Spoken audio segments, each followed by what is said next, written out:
सत श्री अकाल टीवी पंजाब देख रहे दर्शकों का स्वागत। मैं हाँ दीपिका खोसला। इस वेले हम खबर तुहाडे नाल सांझी कर रहे हैं। भारत पाकिस्तान दे विच जिस तरीके दे तनावपूर्ण हालात बने हुए ने, खास तौर पर जम्मू कश्मीर की गल कर ली जाए तो उत्थे जिस तरीके दे नाल दोवां धिरां दे वल्लों फायरिंग जो है वो की जा रही है और लगातार गोलीबारी दी खबरां निकल के सामने आ रही ने। अजिहे दे विचाले SGPC दे वल्लों भी एक वड्डा ऐलान जो है वो किया गया है। SGPC दे वल्लों एक पोस्ट दे राही जानकारी साझी की गई है कि भारत पाकिस्तान विच बने तनावपूर्ण हालातां दे मद्देनज़र सिख कौम की प्रतिनिधि संस्था श्रोमणी गुरुद्वारा प्रबंधक कमेटी ने सरहदी इलाकों विचों उठाए जा रहे लोगों के रहन सहन लई सराहना देने की पहल कदमी की है। श्रोमणी कमेटी के प्रधान एडवोकेट हरजिंदर सिंह धामी ने सरहदी खेतरां वाले इतिहासक गुरुद्वारा साहिबान अंदर अजिहे लोगों लई सराहना राखवियां रखण ते लंगरां दे प्रबंध करन दे आदेश कीते ने। श्रोमणी कमेटी के सकत्तर सरदार प्रताप सिंह ने जानकारी दिंदियां दस्सिया कि भारत पाकिस्तान विच तलख हालातां करके सरहदी इलाकों के लोगों लई श्रोमणी कमेटी के प्रबंध वाले गुरुद्वारा साहिबान विखे रहन लई सरावां अते लंगरां दा प्रबंध करन दा फैसला किया गया है। उन्होंने दस्सिया कि श्रोमणी कमेटी के प्रधान एडवोकेट हरजिंदर सिंह धामी के दिशा निर्देश अनुसार वख-वख गुरुद्वारा साहिबाना के प्रबंधां नूं ये प्रबंध करने लई किया गया है और इस संबंध में गुरुद्वारा श्री बाठ साहिब पठानकोट, गुरुद्वारा श्री दरबार साहिब डेरा बाबा नानक गुरदासपुर, गुरुद्वारा बाबा बुढ़ा साहिब श्री रामदास अमृतसर, गुरुद्वारा गुरुसर सतलाणी साहिब पातशाही छेवीं हुशियार नगर अमृतसर अते गुरुद्वारा श्री छेरटा साहिब पातशाही छेवीं अमृतसर, गुरुद्वारा बाबा बीर सिंह जी पिंड रतोके तरन तारण और गुरुद्वारा भाई तारा सिंह जी शहीद पिंड तरन तारण और गुरुद्वारा जामनी साहिब पातशाही 10वीं बजीतपुर फिरोजपुर, गुरुद्वारा श्री दरबार साहिब श्री मुक्तसर साहिब, गुरुद्वारा बीड़ बाबा बुढ़ा साहिब जी ठट्ठा तरन तारण, गुरुद्वारा बाबा बुढ़ा जी तेजा कला गुरदासपुर और गुरुद्वारा सन साहिब पिंड बासरके गिल्ला अमृतसर ते गुरुद्वारा पातशाही छेवीं अते 9वीं गुरु का बाग कुक्के वाली अमृतसर के मैनेजरां नूं पत्र जारी किया गया है। मतलब जेडे कि बॉर्डर एरिया ने और सरहद के नाल पिंड लगते हैं। अज तुहानूं दस दईए कि खबरां निकल के सामने भी आ रही सी कि जेडे सरहदी पिंडां दे विच लोग रह रहे ने वो सुरक्षा के मद्देनज़र आप ही पिंड छड्ड के सुरक्षित थावां वल कूच कर रहे ने।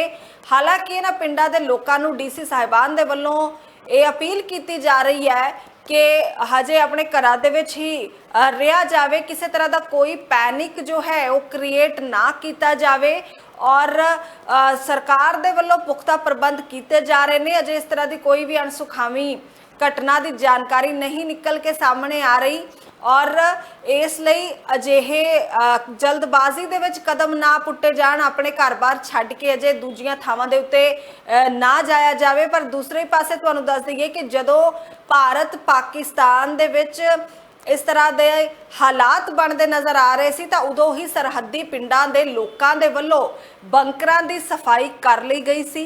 सुरक्षा के मद्देनज़र उन्हां दे वल्लों पहल के आधार उत्ते काम जो है वो शुरू कर ले गए और जदों भारत दे वल्लों ऑपरेशन सिंदूर के तहत पाकिस्तान उत्ते जवाबी कार्रवाई की गई तो उस तो बाद पिंडां दे लोग जो ने वो ज़्यादा सतर्क हो गए और अपने सुरक्षा के मद्देनज़र उन्हां दे वल्लों कुछ अहम कदम पुट्टे जा रहे ने और हुण SGPC दे वल्लों सरहदी लोगों की बांह फड़ी गई है और इस उत्ते सुखबीर बादल हुणां दे वल्लों भी पोस्ट पाई गई है।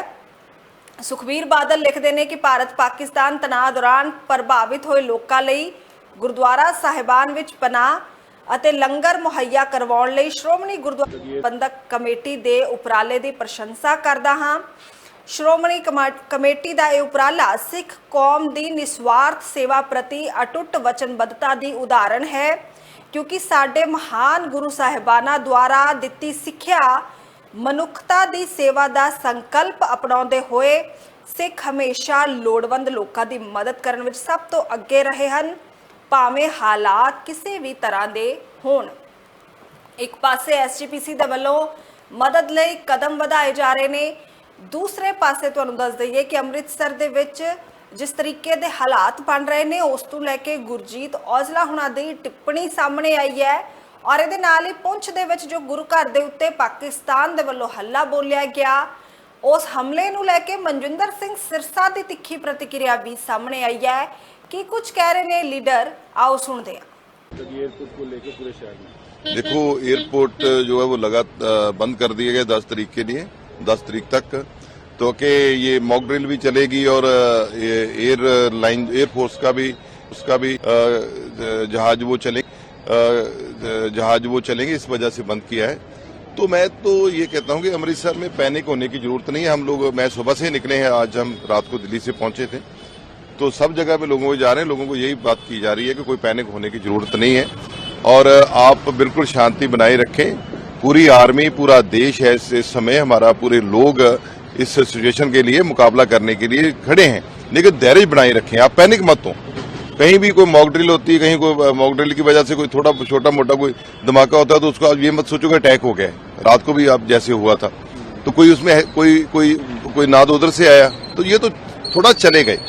तो दूसरी बात ये है कि आप लोग इतना राशन स्टोर मत करो, क्योंकि ये पैनिक पोजीशन से एक तो महंगा आप ले रहे हैं लोग, कुछ व्यापारी, कुछ बुरे लोग भी हैं जो इस सिचुएशन का नजायज फायदा उठाते हैं, क्योंकि ऐसी कोई पोजीशन तो आई नहीं है। तो लोग पैनिक मत हो, ठीक है, हालात बने हुए हैं, हम बॉर्डर के ऊपर हैं, लेकिन चिंता की बात नहीं है, हम खड़े हैं आप सबके साथ और इस सिचुएशन से हम बाहर निकलेंगे। और पूरा देश को गर्व है अपनी आर्मी के ऊपर और हमें आपके ऊपर है कि हम सब ने देश का साथ देना है। अमृतसर गुरुओं की नगरी है और कुछ भी नहीं होगा, मेरा यकीन रखें, आप शांति बनाए रखें। आप लोग जो सोशल मीडिया पे वायरल करते हैं उसके लिए क्या मैसेज है? मैं जो सोशल मीडिया पे वायरल कर रहे हैं, मैं समझूंगा जो गलत वायरल कर रहे हैं वो भी बड़े दुश्मन है हमारे। वो अपनी ये सोशल मीडिया वाली जो यूनिवर्सिटी है बंद रखे थोड़े दिन के लिए।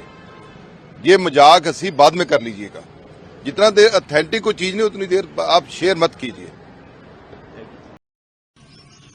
पाकिस्तान ने गुरुद्वारा सिंह सभा पुंछ के ऊपर जो मिसाइलों से हमला किया, इसकी मैं कड़े शब्दों में निंदा करता हूं।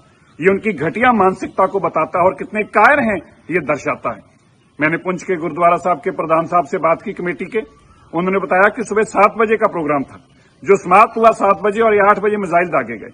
गुरु की कृपा रही, गुरु ग्रंथ साहिब महाराज जी के स्वरूप जो थे सुरक्षित रहे गुरुद्वारे के अंदर, और 5 लोग पुंछ में सिख अब तक मारे गए हैं।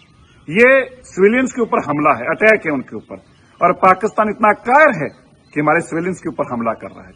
मैंने जब अध्यक्ष जी से बात की, प्रधान जी से, उन्होंने मुझे कहा कि हम पूरे जोश में हैं, खालसा पूरी चढ़ती कला में है और हम यहाँ पे 30,000 के आसपास सिख रहते हैं और हम एक एक सिख इसका मुंह तोड़ जवाब देंगे।